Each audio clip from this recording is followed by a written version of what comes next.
The capability and productivity of a 3-axis VMC can be greatly enhanced by adding a rotary table as a 4th axis of motion or a tilting rotary table as a 4th and 5th axis of motion. Perhaps you've thought about adding this capability but believed it was complicated, expensive, or assumed you needed to buy a whole new machine with a true 4-axis or 5-axis CNC control. This is probably not the case. First, let's categorize typical vertical machining center workpieces into 3 groups. First, rectangular parts, machining probably on a tombstone, multiple parts, doing multiple sides in a single operation. Indexer only has to move to every 90 degrees of orientation. Secondly, and these can be quite complicated parts. This part came off of a lathe. I first have to orient this way to cut a slot here. Then there are 144 small slots every 2.5 degrees around the perimeter. Finally, we need to have do these 3 cutouts. I need to plunge in a tool, rotary cut, pull out, move over, same thing 3 times. It can be a very complicated part. Finally, we have a part, example is this propeller, where we have to do simultaneous rotary and XYZ moves. We have to generate a helical contour, a helical cut. Anytime I have to do simultaneous rotary and XYZ moves, those fall into a separate category.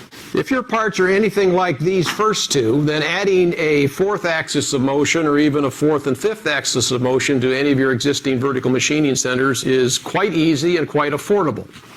Only if your parts require simultaneous rotary and XYZ moves like this propeller or a cam or something like that is a true 4-axis or 5-axis CNC control required.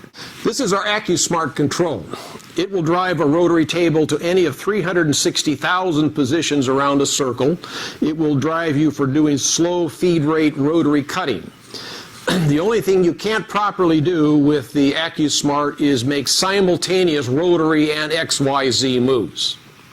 Now, if your vertical machining center was built prior to 1988, you're probably going to have to use M-code communication between your CNC control and the AccuSmart. That's going to require you to enter the entire rotary program, all the rotary moves, into the AccuSmart control. And then as the machining process requires a rotary move, the machine sends an M-code to the AccuSmart, executes that move, whether it's a rapid positioning move or whether it's a slow feed rate move, and until the workpiece is completed.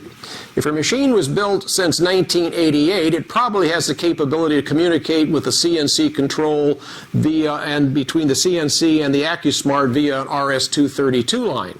If that's the case and you have that capability, and most machines do, then no shop floor programming is required. You never need to touch the AccuSmart. We can mount it behind the machine. You simply have to turn it on in the morning.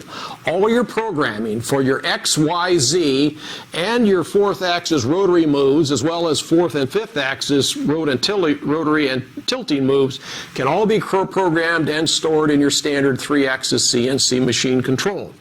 As the machining program proceeds, requiring a rotary move, the CNC control sends the complete command via the RS-232 line down to the AccuSmart. AccuSmart executes that command, sends back the completion signal. Your machine then proceeds with the machining.